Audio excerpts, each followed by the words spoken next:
that's really my goal, is to make happy people, make people more fulfilled. This is the Fish and Coach Show. My name is Brandon Fisher. This is Coach Ratner, and today we have a very special guest who is a very good friend of ours. This is Marc Rosenberg. What's up? Hey, thank you for joining us. Thank you for having me. So Marc is an MBA graduate of the Carnegie Mellon University Tepper School of Business. He studied finance, entrepreneurship, marketing, and business strategy. He is currently the CEO and founder of Know. That's 2KNOW. Business coaching. It does career coaching, corporate training, and recruiting. That's a lot of great things. Tell us a little bit about that. So yeah, I'll tell you. It all started about 9 years ago when I was on an airplane. There was a young girl who was sitting next to me with her mother. She was traveling to Disney World, where I was coming from, because I'm from Orlando. And I heard her and her mom talking about college admissions, and they were stressed out. They didn't know really what to do. And I asked them, like, what's stressing you out? Everybody goes through this, you know? Right.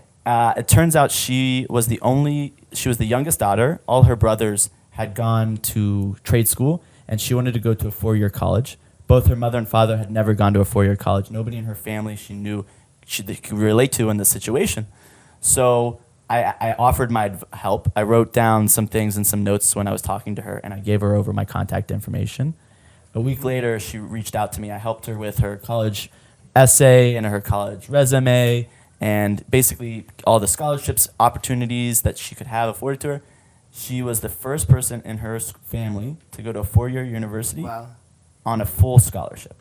So beautiful. So you started your business on an airplane, basically. Yes. Yeah. You know how you always go and it's like, oh, what would you do if you met somebody at the airport? You know, this business, case study things that they do and how to be more social and things like that. Like the airport is my training ground. Like I've gone to the airport and met amazing people. It's awesome. Most people don't want you to talk to them, but the people that are open to it are pretty awesome. So where do you find the people to talk to in an airport? Because now with headphones, it's hard to see anybody without them. Right. So this is a funny question, but you always look for people that look like you, right? Because you're going to have something in common, at least externally. So for me, I'm usually traveling in a button-down, and there's another guy traveling with a button-down, and he's a business guy. His whole job is to network and to know people. I've met people on an airplane that sold industrial kitchen equipment. I've met consultants. I've met just amazing business leaders, and they want to share, they want to give. Wow. So tell us about this business you're starting, Know. By the way, I love the name Know. With the 2 and KNOW, I think it's brilliant. Did you check? Is there any other business called that? Not in the state of Florida. Oh, okay, that's pretty good. It's a big state, yeah. right? It's actually probably going to be the most powerful political state coming soon because everyone's moving down there. Yeah. So my question, so tell me, what is the goal of this business? The goal of this business is to connect people to make them happy and fulfilled in their careers in a way that they never thought imaginable. We all go to work and we all do this work thing, and then we go do our life thing, and we separate them. But what if I told you that that they don't necessarily need to be separated? That you can enjoy work and you can go from one thing that makes you happy into the next thing that makes you happy. There's no reason you should be miserable for 1/3 of your life. So how do I invigorate you? How do I motivate you? How do I get you to see the good and positive in things? And then maybe if there isn't any of that, how do I get you to switch careers, switch jobs, fulfill your dreams? And so that way when you're in that pursuit of your dreams, it is happiness. And that affects people around you, that affects your personal life, that affects the relationships you have with your family and your friends. And that's really my goal, is to make happy people, make people more fulfilled. That's a great thing to want to do, isn't it? That's a key. Now, how do you go about doing it, of course? So I have an approach Yeah. that I've tested with other people, and I think is really the 3 keys to success. The first one is you need to have dedication, discipline. Obviously, that starts with having a goal, knowing what your goal is, then creating what I call rituals or behaviors, right? Things that you're going to consistently do that are going to be holy time, right? Something that's blocked off, that cannot be interrupted. Brushing your teeth in the morning, right, is a starter. And then it goes from brushing your teeth to writing for 5 minutes. Then it goes from writing for 5 minutes to answering emails in that short period. And then so you can stack these behaviors on your day, and so you're filtering out distractions. Then within that time, right, so let's say you're answering emails, how do I increase my focus in that, right? How do I take my whole effort and put my focus into emails, and then shift my focus from emails to phone calls, right? Right. Going from making those transitions. And then the third step, the last step, is really self-awareness. Am I the right person to be doing this, right? Do I need to delegate? Do I need to be more empathetic? What skills do I need? What's outside of me that I need to obtain to become, again, a more fulfilled, more happy, more successful, more achieved person. Now, discipline for some people comes naturally. Like for me, I'm naturally disciplined. You know, the fact that I was able to write so many books, someone says, you must be very disciplined. When I was working in my business, when I was a rare coin dealer, I said, okay, today between 12 and 12:15, I'm doing my emails. Between 12:30 and 12:45, I'm going to schedule my next trips. I would put myself into blocks where I'd schedule, and I wouldn't do anything else. Right. I'd make sure not to do anything else. I'd schedule everything. I mean, I'd schedule my day. But not some people aren't disciplined like that. How do you make someone go from being undisciplined to disciplined? Right. So there's two ways that I do it. The first way is I try to get them to focus on something they're passionate about. If you've ever met somebody who's working at a nonprofit, they're the most amazing, disciplined people, and they would tell you, oh, I'm not so disciplined, or I'm not so great at doing X, Y, and Z. And then you get them in front of their biggest challenge or their biggest mission in life, and you see them just tear 14 hours off of reading articles or making phone calls. You see it. I'm lucky enough to be in a yeshiva right now, a school for learning Torah and Judaism, right? We have this thing called Cause Match. And there's a bunch of high school kids who come from all different backgrounds, and they're 18, 19-year-olds. They barely can wake up on time in the morning to get to class. They're still kids. Right, they're literally children. But we have this huge event where if you make enough phone calls and you raise enough money, that you get certain prizes. All right, so you take the easiest group to identify as the most undisciplined, unfocused people in the world. You sit them in front of phones and you give them an incentive, and all of a sudden they're making 100 phone calls an hour. They're raising thousands of dollars. Why? Well, because their system of incentives are aligned with the mission you're trying to achieve, which is a lot about leadership, right? We tend to think leadership is this idea of, lead people to your goal and this and that. Leadership is aligning their incentives with your goal. Well, that's what a leader does. A Right. leader tries to get their passion into what makes me passionate and tries to get that into the people they're trying to lead. But not necessarily. See, this is I've Right. heard that definition before. I want to make a small correction. Not necessarily. Not necessarily. Your passion might be save the whales, and somebody else's passion might be clean the ocean of plastic, right? Right. And you can align those things with incentives, right? But they're not the same passion. And I'll never be passionate about the whales, and you'll never be passionate about plastic in the ocean.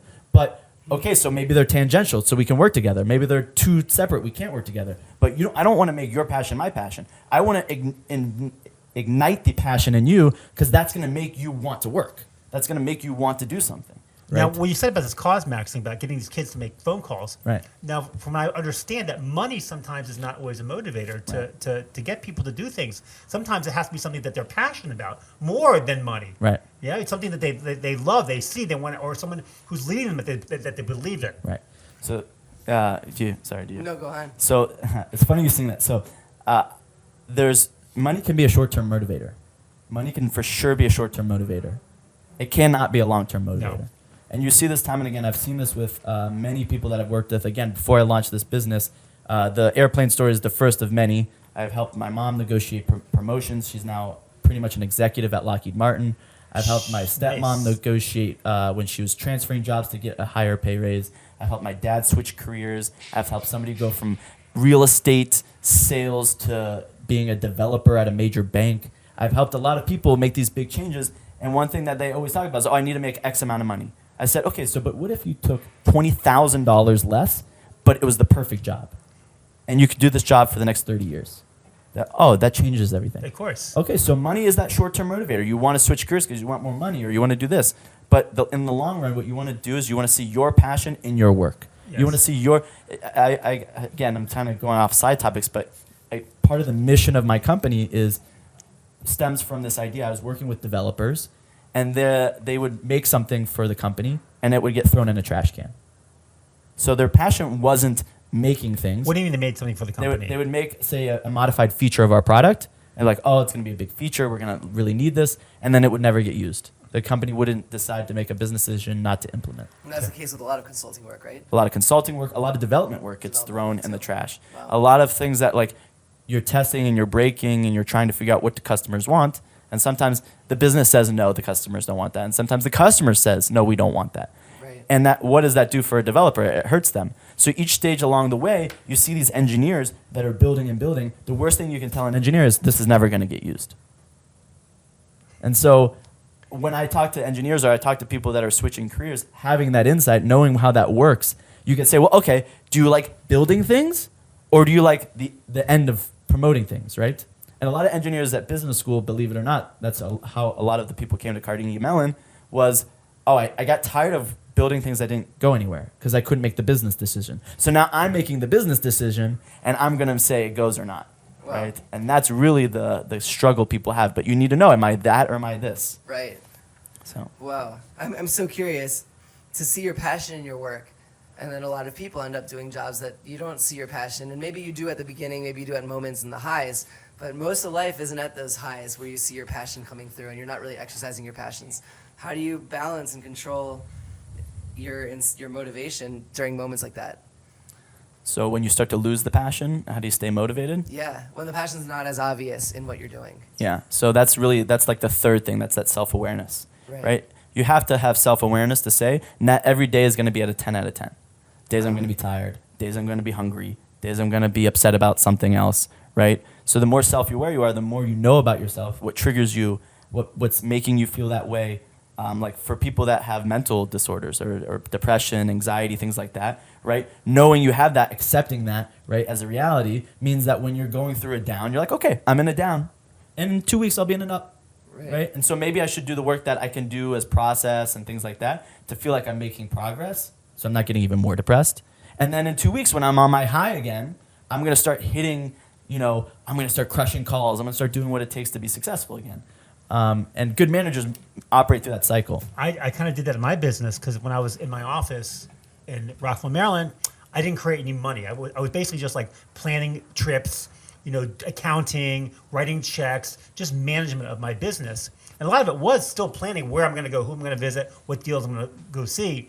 And once I left and went to do these deals and meet with people, I completely switched my focus. Okay, now I'm not managing anymore. Now my main focus is to try to buy and sell coins, and I was able to switch from the management side to the trading side of my mind because and some people can't do that. Some people are like, well, no, I can't do that because it's going to take me too long to write this check. I have to write this invoice. Like to me, that was all insignificant. It was all about getting the deal done, and I stayed focused, and that's why I was able to do so many deals. Right. And so, like he's saying, exactly like he's saying, you find the thing that you're passionate about. For you, closing deals. Some people love planning trips. Yeah. Right. Oh, gosh, I don't like planning trips. Yes, dude. Even with the internet now, with Expedia and Travelocity and whatever. It's just still a pain now, because there's so many different options and some of the airports are not as good and you don't want to get it. When you book a flight for 6 a.m. and the night before, why did I book a flight for 6 a.m.? Yeah. There was an 8 o'clock flight. I could be sleeping until 5 instead of 3:30 in the morning. Right. But you're motivated to do it because you're excited about going on trips. I am excited about going on trips, but that's one of the worst things is having to wake up so early to go on a trip. The beauty of that, it's so funny you said that, because the beauty of that is you did wake up at 4:30 or 5 o'clock to get to the airport to go to your 6 a.m. flight. But when you say, how do you stay motivated when you're going through things, whatever, your whole goal was to close the deal. So all you had to tell yourself was, I know I don't want to wake up this early, but I'm going to find a coin, and I'm going to close that deal. You know why? That's called keeping your eye on the prize. On the prize. It's called pain pleasure, which we talk a lot about in our podcast, is that you can go through any sorts of pain in your life when you keep your eye on the pleasure. So in business, when you're building something and you're creating something, developing a flywheel or whatever it is, and it's really, even our podcast, it's a lot of work. It's not so easy. And we have to keep our eye on the prize, which is the pleasure. Because you don't keep your eye on your pleasure, you're not going to handle the pain. Absolutely. So pleasure is the goal? Pleasure is the pleasure from building something. Right. That's one of the most pleasurable things you have in your life is when you build.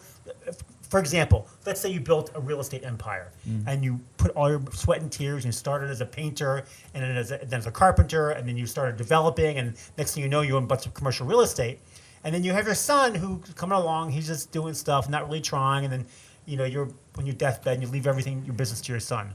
Is your son going to get the same pleasure as you are from building the business? Not even close. He didn't build it. He didn't do anything. So pleasure comes from building it. It's a whole idea we've talked about before that a guy's climbing up a mountain and he sees a clearing and there's a helicopter there and the pilot says to the guy, do you want me to take you up? Where are you going? He goes, I'm going to the top of the mountain.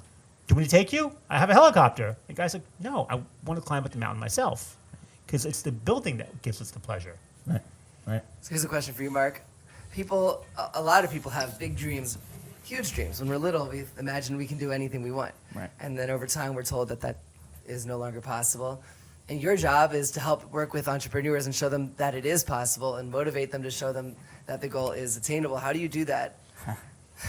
So it's funny you What do bring you this tell up. them? Yeah, I had a debate with one of my mentors recently, and we were talking about what does it mean to have a long-term goal, and what does it mean to have a short-term goal.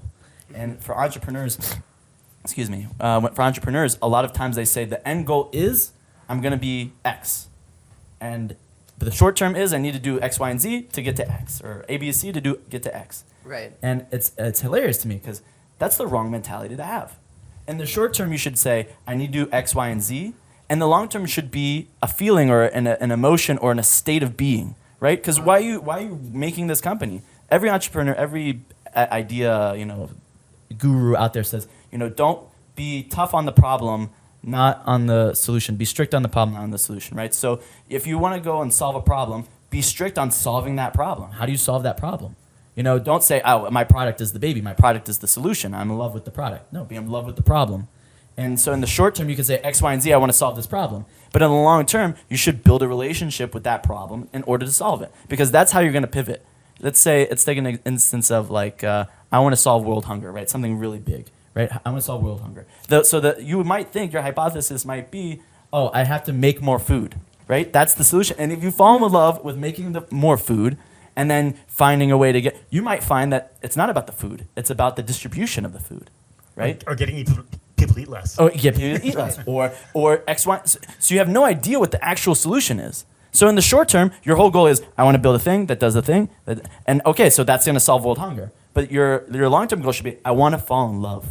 I want to build a relationship with solving world hunger. And when there's bad days or there's tough days or when my solution fails, I'm not upset at me. I'm not upset at the world. I'm excited for the next challenge and the next opportunity to to fall in love again. But That's what I teach. But there's I different. love that. I know, but there's different ways to solve world hunger, right? Right. One way says distribution. One way you mentioned to eat less. Another way might be to I guess this is distribution. So much food is wasted. In fact, I believe that half the produce in America is wasted. Yeah. Half of it. Can you believe that? No. Yeah. I mean, I believe it now that you It's said half of it. it, but think about it. And this is one of the companies I invested is making produce in greenhouses in Kentucky because it's within 1 day's drive of 60% of the country. Because a lot of produce we make now takes days and days to get to shelf, and a lot of it's wasted before it gets there, especially comes from Mexico and Central America, South America. So I have a friend from business school who started a robotic farming company inside a business, like basically a business In Philly. in Pittsburgh. I looked at this. Yeah. It's called Robotany. I think Yeah. they changed names to Fifth Season. Basically, they make leafy greens that can be hydroponically grown and robotically harvested. Beautiful. It's an amazing idea. So their whole thing is maybe we're not successful now, but in 10, 15, 20 years, as we see the younger generation start to leave the suburbs and come into the cities and make that city life vibrant again, well, it's going to be an extra day's drive into the next grocery store. It's going to be an extra. So what if they just had like a building in the middle of downtown that was a farm, and you could get farm fresh vegetables delivered to your door? That's their whole idea, and it's a genius idea. It's you don't have to worry about bugs and this and that. You have your biggest expense is real estate, and once you solve that problem, now it's just harvesting and everything's robotic and automated. Hydroponics. Hydroponics. Great. Yeah. It tastes so much better, by the way, if you've had a hydroponic. I love the lettuce, the hydroponic Yeah, lettuce. it's It's different. amazing. I don't It's like sweet. lettuce normally, but No, it's it's sweet, yeah. Yeah. So there's lots of cool solutions like this. I was in Madrid, and they had, and this is way off topic at this point, but this is such a cool thing. Is in the middle of downtown they have a little park, and then the park is a bar, and they make one of the big drinks in Spain that at least I drank a lot of was mojitos. I love mojitos. Mojitos are Well, great. they're sweet. There's a lot of sugar in it, right? But the way they do it is they fresh grow the mint leaves on the back of the bar hydroponically.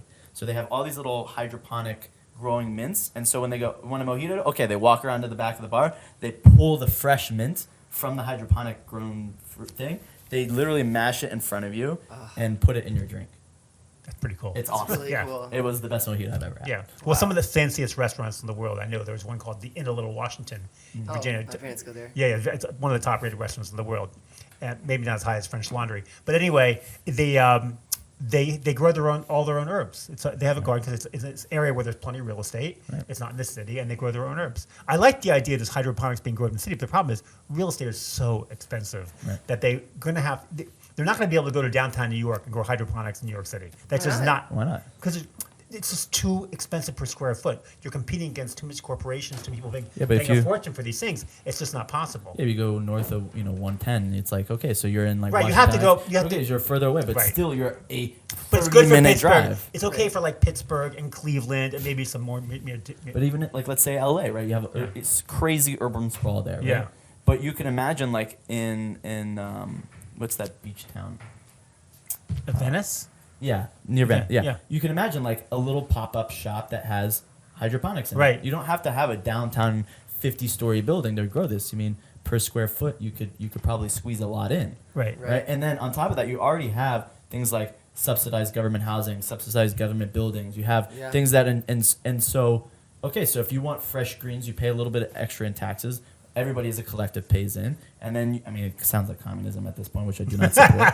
But okay, but you get the idea of like if we're going to allocate funds from taxes, this would be a pretty amazing things to allocate funds to, which would be food waste, food reduction of food waste, things like that. Actually, one of my friends is an expert in food waste reduction. I'm an expert in food also. Yeah, I like to eat. Yeah.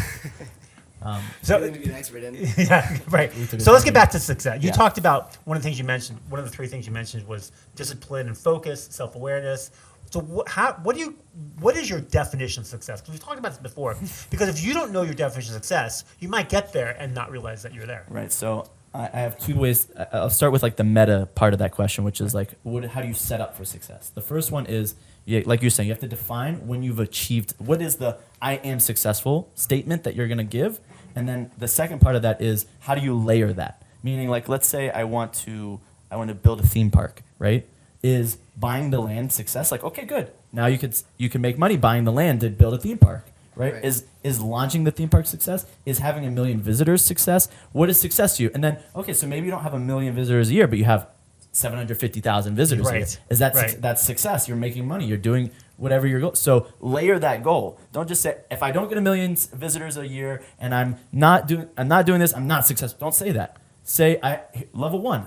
If I get to level 1, if I start, right? Like I launched this business. My whole goal was to launch a business. That's level 1. I'm successful already. Now level 2 is I want to make money. I had to Level 3 call you out on this. Oh, okay. Sorry. Fair, I had to call you out on this because if you're going to make a theme park and you buy the land, okay, I'm successful at buying the land. That's just one part of it. Right. If you end up, your tax bill comes every year and you can't seem to build the park, can't raise money for it, you're paying these taxes. Next thing you know, you run out of money and you have to sell land in foreclosure. Is that a success? No.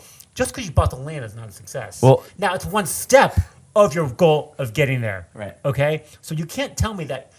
I disagree. Like you have to tell me what is the ultimate success? Is it 1 million visitors, 750? You can say, listen, I want to build a business where I can pay all my employees and make a little bit of money for myself, and that's my baseline for success. Right. Now, if I can build it and make 12 theme parks around the country, around the world, like Disney or something, then that's extra success. Right. But you have to. I'm not sure I agree with you. The way I heard it was that there's levels of success, and every step is a level, a step in that direction. You celebrate the victories. Right, because your whole thing is like, and again, I think a lot of people, I'm going to call it a mistake. I'm going to call you back out, which is a lot of people make a mistake that's saying, if I don't get to the last step of the staircase, I'm not successful.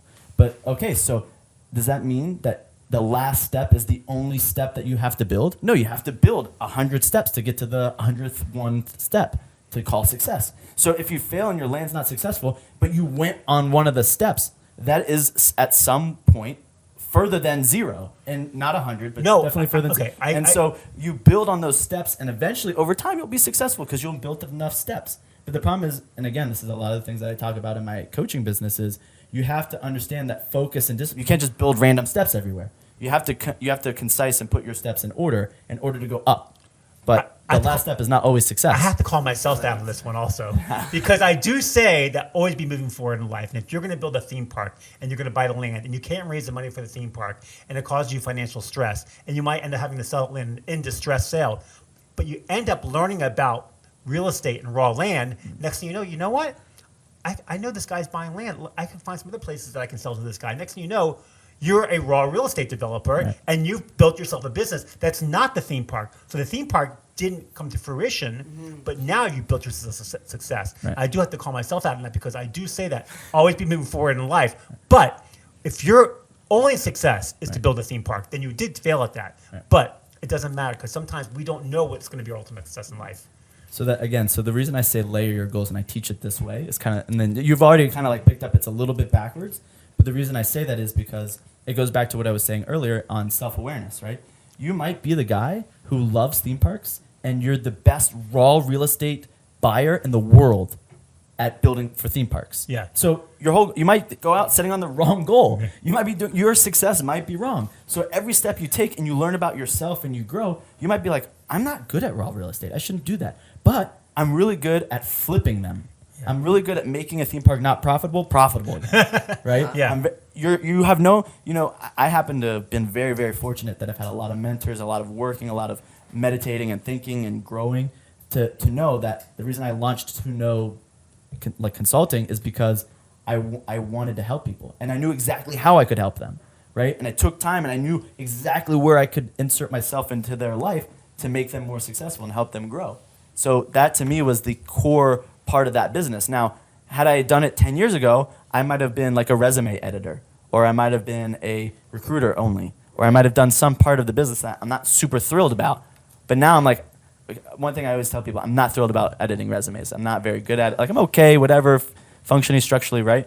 But had I done it 10 years ago, that's how I would have made money. But now it's like I don't have to do that to make money. I can add so much more value, right? And it's because I stepped and I closed in my steps. I built on that. I was successful before. I can insert my own stories into it. Now I can come to a full product where launching this business is success for me. Making money is another step in that success story. And then being able to make it my sole source for income is the last step, which I would call a success. I don't need to be a billionaire. I just want to do this. I like it. Have you thought about working for a consulting company? No. I mean, just a lot of people do, and that's how they Right. that's how they build their own businesses, by finding contacts and learning the business and getting out there. Have you ever worked for one before? So I've done consulting projects. Right.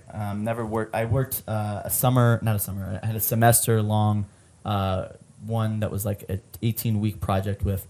I'm trying to think of who. It wasn't McKinsey. It was. I can't remember. It was one of the big consulting firms. I hated it because a lot of that type of consulting is outside of your control. Yeah. And you're reliant on the data so when you fail at the end of the delivery, it's because your customer didn't give you the data you needed to be successful. Right. I could never live with myself. Because again, like going back to what I originally said was, I'm not somebody who's interested in building things that never get used. Because I don't like the building process. I like the delivering process. I like the finishing. I like the closing like you like. Right? I like that end step. And that takes a completely radically different skill set than somebody who's just like fun building stuff.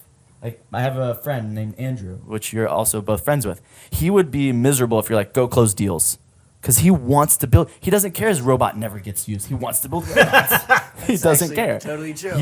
And he will do, and it's funny. So he's a mechanical engineer by education. He got a minor in computer science. And so if you were to ask him, if you were like, seriously, Andrew, why did you get a minor in computer science? He's like, yeah, I saw software was the biggest hang up for making my robots work. So I learned software. Yeah. Because I want my robots to work. He's smart. That's just how guy. it works. Yeah. So me telling him to be a salesman would be a complete waste of his time. I was surprised to learn that the average Fortune 500 company, do you know how much they spend a month on consulting? How much do they spend? $150 million a month. The average. A month? A month. That means they all spend over $1 billion a year. What do they do themselves? I don't know. I'm shocked. I read this. I'm like, I'm not sure if it's correct, but I've read it a few places. Fortune 100? Fortune 500. 500, not Fortune 500. Yeah, when you're Verizon, you make $20 billion, $30 billion a year. Right. $1 billion is what? Nothing. It's 5%. I don't know what it means to be a consultant. If it's in-house consulting, out-house consulting. Right. I don't know or you bring in the detail. Right. The devil's in the details. They say and all these things, right? Right. I mean, there's tons of companies that will use consultants as a way to do expertise. So, like, if we have a Linux system, I'll just hire a consultant and pay him until this Linux system goes away. Yeah. And he's technically like he functions like an employee, Right. but he's a W-4, not a W-2, Right. right? So is your ultimate goal in this business that you built to know is in order to find customers and then built a like an infrastructure where you have consultants working for you that are doing work, or right now it's just you, right? But you're a smart guy and there's a lot of need, obviously money being spent by businesses, a lot of need for consultants. What is your, like you said, what do you see yourself in 5-10 years from now? In 5 or 10 years, it'd be really amazing to be a speaker.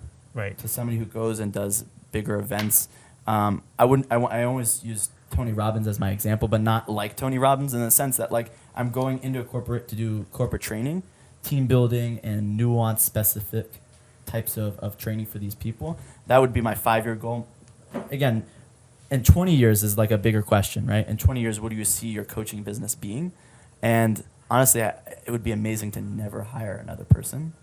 I train people how to be good, managers and leaders, and it's like my whole goal is to never be a manager or a leader. It's like it's kind of a contradiction, but at the same time, I love the problem. I love trying to tackle the problem. Yeah, you hire them as consultants, so you don't really have in-staff people, just consultants. Like you fire them, hire them as you want.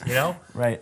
And I think like as the business grows, I'm gonna see that I don't have the skill set to tackle this problem in the realm of problems that I enjoy working on, and so I would hire somebody to tackle that. But so many businesses hire people because they want to. It's an investment, right? You're paying this person salaries, so they return X for your business, and I just don't have money doesn't motivate me the same way in that regard. I'm motivated to help people, and so if I was like, I'd hire 10 people to no longer help people so that I could just make money and develop curriculums or whatever, do this, I'd be miserable, and I wouldn't be building the business that I want. Right. So my business is, I want to meet you person to person, so the only person I can imagine hiring would be like an assistant that helps organize my time. Right. Other than that, I just want to meet as many people and help as many people as I can. So, Sure. That's really the idea of the business. Okay, we talk about success. Hilarious. We have to talk about the flip side of that, which is failure. Yeah. And the fact that you could be wrong. I'd love to hear what you have to say about failure. So failure is and being self-aware to know that what you're doing is a failure. Right. That's the hard part. And is it a failure? Whatever. Talk about it. Let's hear. So I'll tell you first thing first, okay? My dad one time, when you're a kid, and you're like, I'm bored, right? I've never said that. Yeah. Kids always say, I'm bored. My I dad. wasn't allowed to say it in my house. I can't stand when kids say that. Yeah. What do you mean you're bored? God put in this world so much to do in this world. It's like crazy. Exactly. So that's every dad feels that way. Trust me. That's what my dad said to me. But he said, remove the word bored from your vocabulary. It's no longer allowed to say that word. So I tell people when I'm coaching them, remove failure from your vocabulary. The word failure it's because then you say I'm a failure, right? And in reality, the thing you did failed, which is inflexive, right? You did not fail. You successfully did something. You achieved the idea of doing something. And the thing that you did, the outcome, didn't yield the result you wanted. So do something else. You're not a failure. The item is a failure. Did you do your best? Right. And so then with that mindset, I go, okay, so now we have to talk about risk, right? Okay. People misunderstand what it means when they failed. What they failed was they took a risk. How big that risk is associated with how much failure you had, right? That's the amount of lessons you learned. If you take all your life savings and you invest it in a business and that business doesn't yield a return, that's a pretty big risk. I would say sometimes don't do that risk if you're risk averse, right? But if you're taking small risks and failing and you're building a base of knowledge, then that's a completely different way of looking at failure, right? For instance, I had a startup in business school. I ran with my business partner, and my whole goal with this was to launch and potentially attract customers, or just like have a platform out there. We were doing short-term leasing for college students because they're the ones most impacted by leasing of what? Of apartments. Oh, okay. Short-term, that's great. Critical for college students. So it was like a leasing platform, and the way we sold to students was you're the most vulnerable to the traditional 12-month lease. So let's get you in things that are not 12-month leases. And the sell to apartment people where you could charge premiums in the summertime, and you're missing out on that premium because you have somebody who's in there locked in at a certain rate. Right. But you could essentially 2, 4, 6 months out of the year be charging a much different, much better rate for the same apartment. Wow, variable pricing for apartments. Exactly. Brilliant. Right. And so we built the platform. We used a third party. We got everything launched. We had T&Cs. We had frequently asked questions of FAQ, and we launched, and we had lots of people sign up. 100 people signed up, and whatever. It was crazy. It was amazing. Wow. And the business made $0. And then, Well, how are you going to get paid for this? oh, when they transacted on the website, we were going to take a small percentage of it. And you found apartments and stuff that were willing to work with you? Yeah. Yeah. Yeah, it was awesome. We had people like we'd say, okay, we need approval from your landlord because we would go to students basically, get approval from your landlord, put it on the site. You're the one. They're going to use your stuff if it's a sublease, right? They might use your pots and pans, and they might use your dresser space, right? So you have to be okay with somebody coming into your home, and the landlord also has to be okay with somebody moving in. And then you have a list of things that you can sell your landlord on, right? It was kind of like a college Airbnb. Right. Yeah. Exactly. So what didn't work about it? What was one thing? Was it the whole technical aspect of it? Was just that you couldn't put things together? Because everything's got to flow. It's not so easy. Like, it's a great idea, but in theory, it's not so easy. Right. Two things failed. One is the problem is, like you said, very much more complex than it seems to be. Right. And two, the technology was a struggle. Yeah. When you're not a computer programmer, like technology is hard. Yeah. Well, that's why Mark Zuckerberg succeeded at Facebook. I mean, other people tried to do what he did, and he couldn't succeed. Right. You know. And the second thing was that my business partner got a much higher offer from Microsoft. Okay. And so she exited. Yeah. And I wasn't gonna do it without her because we worked so well together, and I wasn't like super sold. Again, my idea of success was launch, do a thing, and then learn. And her thing was, let's make money on this. And so when she wasn't making money, her incentive went away. And you just wanted to build something. right, and I loved working with her. So like once those two things were no longer, I was already built, and I worked with her. So done. The amazing thing now in business, this is so great about the business world, is that you can build something without worrying about making money on it, because there's a lot of money out there that will support you and back you. Because once you get the eyesights and the eyeballs, and you get people using your site and addicted to your site, then you can start monetizing through other ways. Obviously marketing, advertising, but that's back in 50 years ago. You had to start making money from day one, else you couldn't be in business. Right. This is why today we have so much entrepreneurship, because there's so much a chance you can build something, and there's enough money there to support you. Right. Venture capital everywhere, so much of it. Yeah. So what was the question? I lost track. Failure, but I think failure. we ruled out the word failure. Yeah. So we can't say So that there's anymore. no wrong with what you suspect is going to work. Right.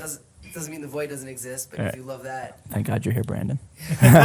So that everybody objectively, even myself included, would look at that business that I launched in college and say, well, you failed, right? You failed.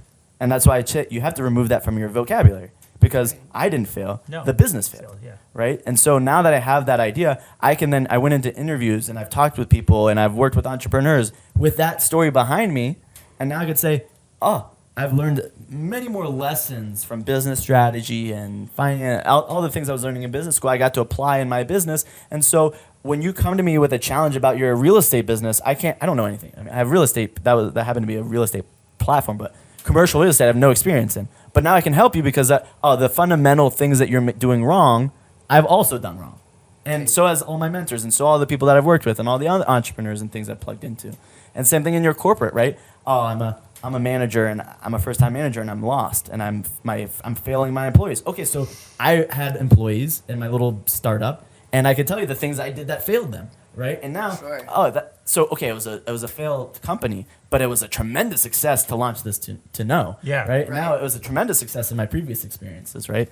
So in that sense, it's yielded me more money than it could have ever as a business. these misses end up building you. Right. Basketball player misses shots. Now he knows, okay, that's not right. They can fine tune Exactly. it. So now you have, Exactly. you're not failing. I think you're going to be great. Thanks. You I are really great. do. I think you're going to be an amazing coach, and I think you're going to be an amazing consultant for many businesses. In fact, we'll probably be consulting with you all the time on building our podcast and trying to build our audience. Right. It's not easy. There's so much in the world out there. There's so many people only have so much bandwidth to listen, to do things, and to go online, and it's great to have someone like you in our social circle. Right. Yeah, social circle. Right. I'll throw out my hot take since I'm here, and I might as Yeah. well. This is one of the things that drives me crazy. And there's many, many, many people that I think are doing the wrong thing. And I want to just say this piece of advice. The traditional idea of social media marketing and marketing now in this generation is that more content is good content. right? The more you put out there, the more interactions you can have with people, the more they are seeing your product and not your competitors, the better off you'll be. And I think, this is my theory, not battle tested, and definitely not bringing any proof from anywhere, but I think the more you can create exclusivity, like a TV show, right? What made Game of Thrones so famous was that you really couldn't binge it. You had to wait to the next week to watch the next episode, right? And that idea of creating fandom and creating buzz around your product when you're not always interacting with your customer is, to me, a more advanced yet more critical marketing component. Wow. When you have a podcast and you're competing with literally thousands and thousands of other podcasts, every other podcaster is sending out tweets and doing all these things and Instagram and this and that. But if your customers know consistently that you put out a podcast once a week on Thursdays at 4 p.m., they're going to listen to your podcast on their commute home from 4 p.m. to 6 p.m., right? And they start On to look forward Thursdays. to it. Right. And they start to build, and they say, oh man, they have somebody in their car on a Thursday. And it's an organic growth, right? All of a sudden their friends are like, what are you listening to? Oh, I missed on Thursday my time to listen to the Fishing Coach show. So now I'm listening to it now. Oh man, that's really interesting. I really like what they're talking about, right? All of a sudden now you have a new fan. Okay, so you're not pounding social media. You're not getting 100,000 subscribers in 6 months, but you're building in an organic way where, like Joe Rogan, right? Joe Rogan has a following. He has people that look forward to his podcast, that listen to them, and they're like 4 hours long. Right. It's has the amazing. time? I don't understand how people do that. I can't even talk for that long. Right. Yeah. But you'd be surprised, like when someone's on a date, right, and you're on a date with somebody you really like, and you're really enjoying their company, right? Does time matter? No, time disappears. Right. Yeah. He loves what he does. Yeah. He's so connected to it. Yeah. When he's talking to Elon Musk for 3.5 hours, 4 hours, Yeah. and Elon Musk is talking about what he loves. Yeah. Time doesn't matter anymore. Oh, that's a good point. Wow.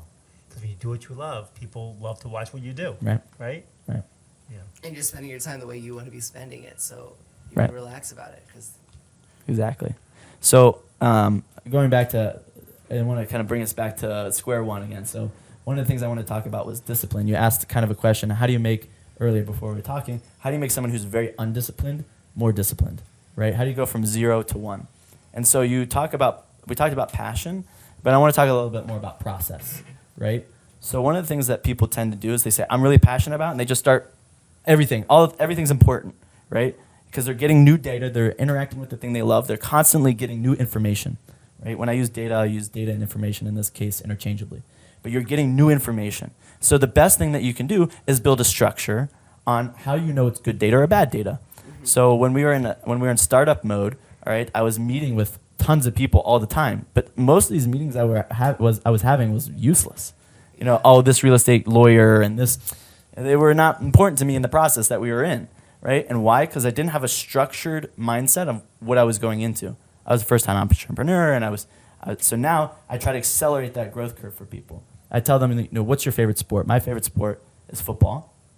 And if you look at football practice, right, in high school, it looks very disorganized. And then you get to college, and it's very organized. But as a player, you don't understand why. And then I was working on the other side. I was working for the coaches as equipment manager for the Florida State football team in college. And you get a packet of papers at the beginning of practice that details not only what's going to happen every 15 minutes, but what you're doing in those 15 minutes, right? So we had 30 minutes of third downs, 3rd and 6, 3rd and 4, 3rd and 2, 3rd and 9. Everything was mapped out, where on the field you were, where the down marker was, how far to go to get the first down, what the defense would be doing, who was the defense, was it the first team defense, was it the scout team, right? Wow. And then what play the offense was going to run. This is in college. College. Yeah. Now on the professional Florida level, State. right. Well, that's like a pro team. Right. Semi-pro. They're Yeah. as We always joke. they're out there. We always joke I remember when Tampa Bay was really bad for many years. Stop that. It's my team. I know, and we always joke that like Tampa Bay should play Florida State. Who would win? Like when Florida State was winning championships, like could they beat Tampa Bay at their? No. I don't think so. No. It's not the case right now, though. Not now. Yeah. No, but No. Also, that's both my teams are so bad. I mean, the Bucks are good, thank God, but my Florida State Seminoles are not doing well. yeah. In good time. So the whole idea is that once you have, so you have this focus time, or you have this discipline time, but do you have the focus time? Do you know what you're doing in those 15 minutes, right? And then do you script it out? You don't have to write in 5 minutes. I'll be sending this email, right? You don't have to be so mechanical if you're somebody who doesn't like structure, right? But you have to say for 30 minutes, I'm going to focus on just this part of my business. And the problem is that people will. This is the biggest. When I teach people this system, they're like, "Oh, it's great. I love it. I'm going to send this email in 30 minutes, and I'm going to write this email for 30 minutes." There's 2 issues that come up. One, if it took you 5 minutes to send that email, you're going to fill that 30 minutes with that email. You're going to fill to the amount of time you've allotted. Okay. It's a psychological theory. I can't remember off the top of my head what it is. But you basically, if I said you have 5 minutes to make your bed, you'll make that bed for 5 minutes. If you have 1 minute to make that bed, You'll make it you'll make the bed in 1 minute. I know. Right? Yeah. So there's a whole idea on that. And the second thing is, let's say it took you longer than 30 minutes. You had to do some research and you were trying to put everything together and it took you longer. Right? You're hitting the 30-minute mark. You haven't sent that email. This is the biggest issue that comes up. Most people will just do it until the task is completed. Wrong. You didn't complete the task in the 30 minutes. Now you have to look at your schedule and see, is there a priority time that I can lower in priority, put on the back burner, and substitute this activity. If that 30-minute email was the most important thing of your day, then it can go longer. But most people do unproductive time in their productive zone. They do unproductive activities in the production zone.